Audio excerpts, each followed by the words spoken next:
Olá pessoal, nós estamos aqui hoje para começar mais um programa.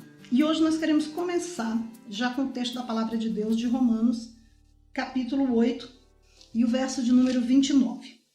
Vamos ver o que diz a Palavra de Deus. Aqui diz o seguinte: porquanto os que de antemão conheceu, também os predestinou para serem conforme a imagem do seu Filho, a fim de que seja o primogênito entre muitos irmãos.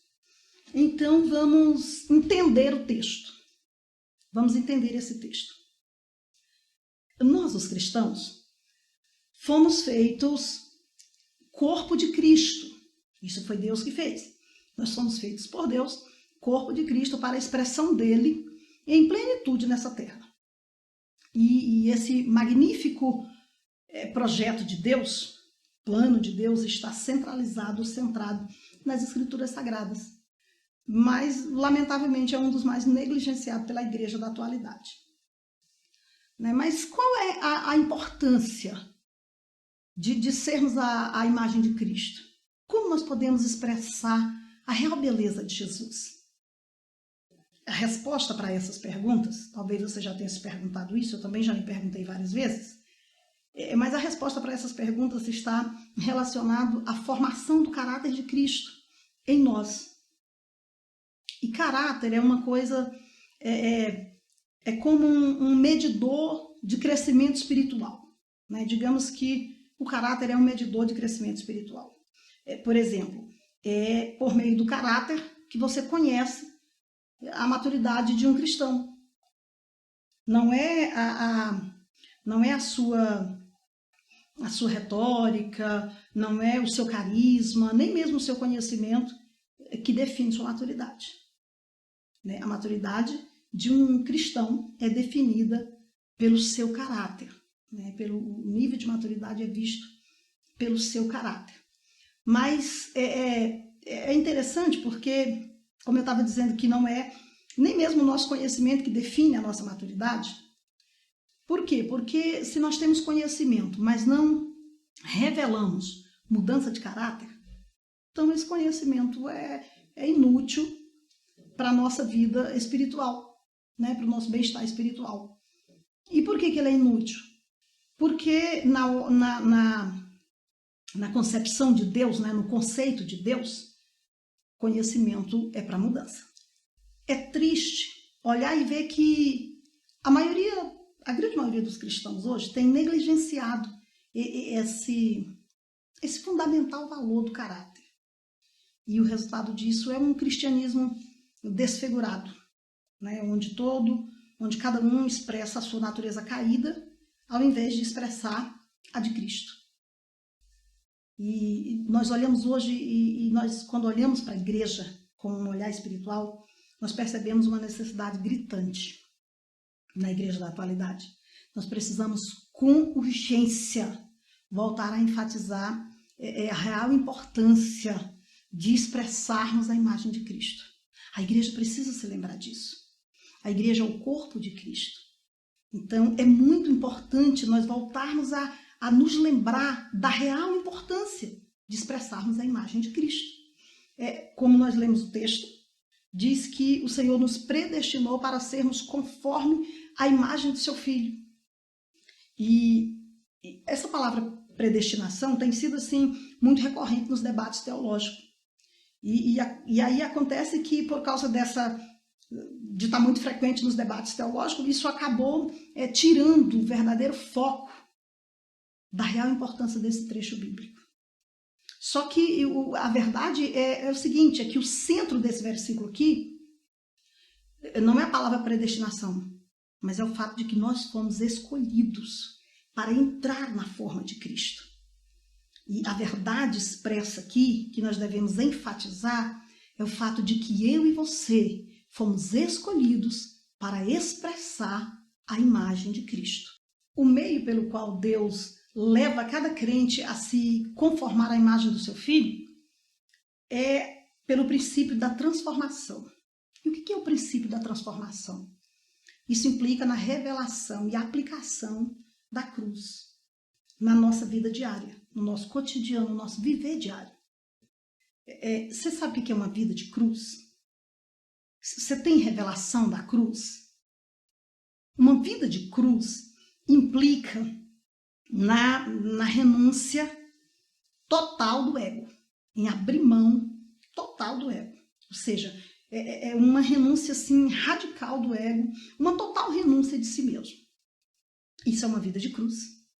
Né? E o que nós mais vemos hoje assim, é um amontoado de crentes que se reúnem nas suas igrejas, que se aglomeram nos seus prédios aos domingos, e eles cantam lindas canções, e levantam sua mão, né, e adoram ali, mas a verdade é que eles não expressam a imagem de Cristo. E é pelo simples fato de não estarem dispostos a levar uma vida de cruz, de não estarem dispostos a renunciar a si mesmo, a abrir mão do seu ego, do seu próprio eu. Evangelho é isso.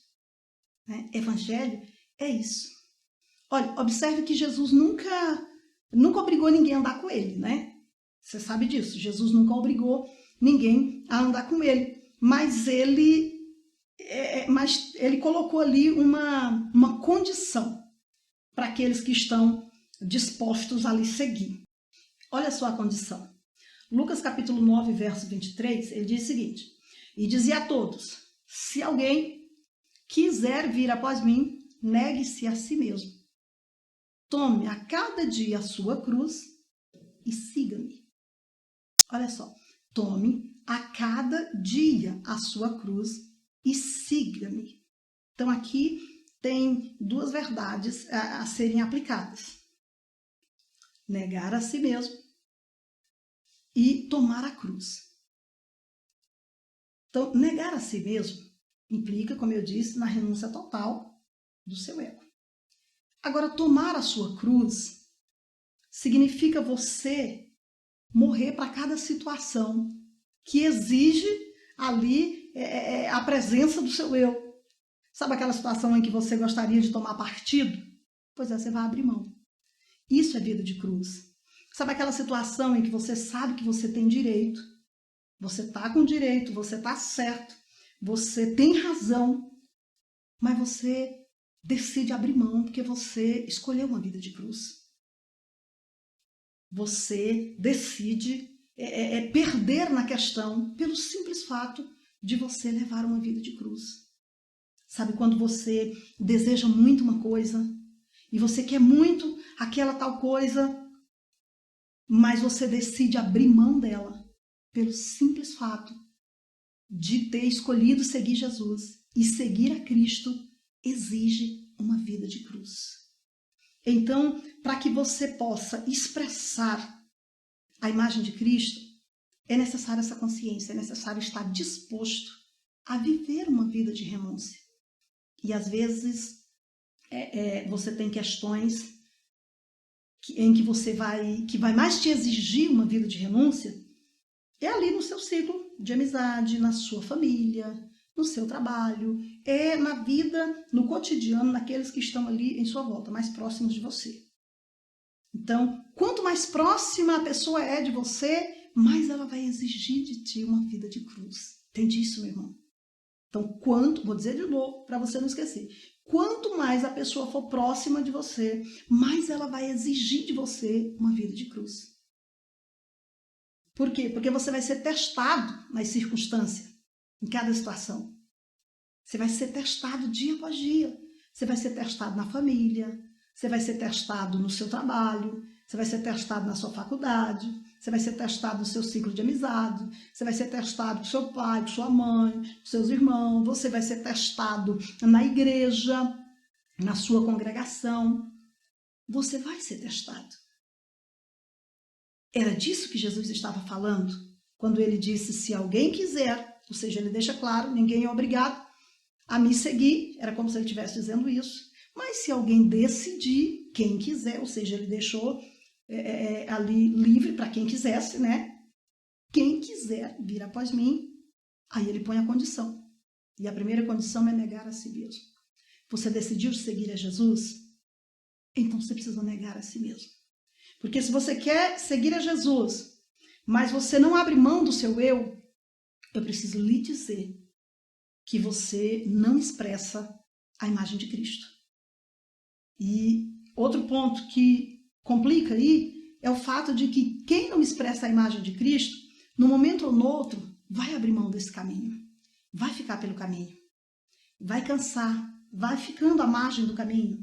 Sabe aquelas pessoas que começam a andar com Jesus e elas são muito empolgadas na sua primeira fé e elas adoram com muito fervor e são até eloquentes para falar e são empolgadas no que fazem, mas com o passar do tempo elas vão perdendo a alegria, como dizia o salmista, vão perdendo a alegria da salvação. Sabe por que isso? Porque elas querem trilhar o caminho de Cristo, mas não querem abrir mão do eu. Não decidiram levar uma vida de cruz. E aí a consequência é que elas vão acabar ficando pelo caminho. Ou seja, é aquilo que a gente tem visto, como eu tenho falado já antes, né? Um cristianismo desfigurado que não expressa a imagem de Jesus, mas cada um expressa ali a sua própria imagem caída. Então, amigo, você que está me ouvindo aí, eu quero te dar um conselho. Decida hoje trilhar o caminho da cruz. Decida agora, porque isso fará toda a diferença na sua caminhada cristã. A sua vitória não está no ego, não está no seu eu. Sua vitória está na cruz. Então vá para a cruz. Você não quer vitória? Você tem que perguntar para Deus e quer vitória, e quer bênção, e quer que Deus lhe abençoe. Talvez nas suas finanças, talvez na sua família, talvez no seu casamento. Você está pedindo aí uma bênção para Deus. Sua vitória está na cruz. Então vá logo para a cruz. À medida que você chegar na cruz, lá é a sua vitória. Pensa comigo, onde foi a vitória de Cristo? Aonde que Cristo venceu a morte? Na cruz. Aonde que Cristo comprou a nossa redenção? Na cruz. Aonde que Cristo nos uniu de volta a Deus? Na cruz. Aonde que o Senhor nos abriu a porta da graça? Na cruz. Você quer viver a graça de Deus? Graça, meu irmão, não é libertinagem. Graça não é você ter a oportunidade de pecar e achar que está tudo resolvido. Não, graça não é isso. Graça não é viver uma vida libertina. Graça é usufruir do favor de Deus na sua vida por meio de Cristo, pelo mesmo caminho de Cristo. Qual é o caminho de Cristo? A cruz. Então, amigos, se você escolheu Jesus, você não tem como continuar seguindo Ele se não for pelo caminho da cruz. Então, fica essa palavra para você meditar, tá? Guarda isso no seu coração. A sua vitória está na cruz. Você foi chamado, você foi predestinado, escolhido por Deus para entrar na forma de Cristo. Qual é a forma de Cristo? A cruz. E por que é tão difícil entrarmos na cruz? Porque o nosso ego é bem grandão, é bem maior que a cruz.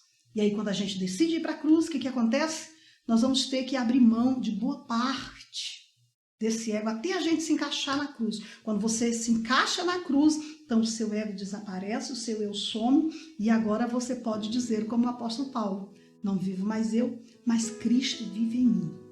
Esse é o real evangelho. Isso é seguir a Cristo. Isso é expressar a imagem de Cristo. Você foi chamado para isso. Esse é o seu chamado. É isso que Deus espera de mim e de você. Então, viva uma vida de cruz e expresse a imagem de Cristo, porque você foi chamado para isso.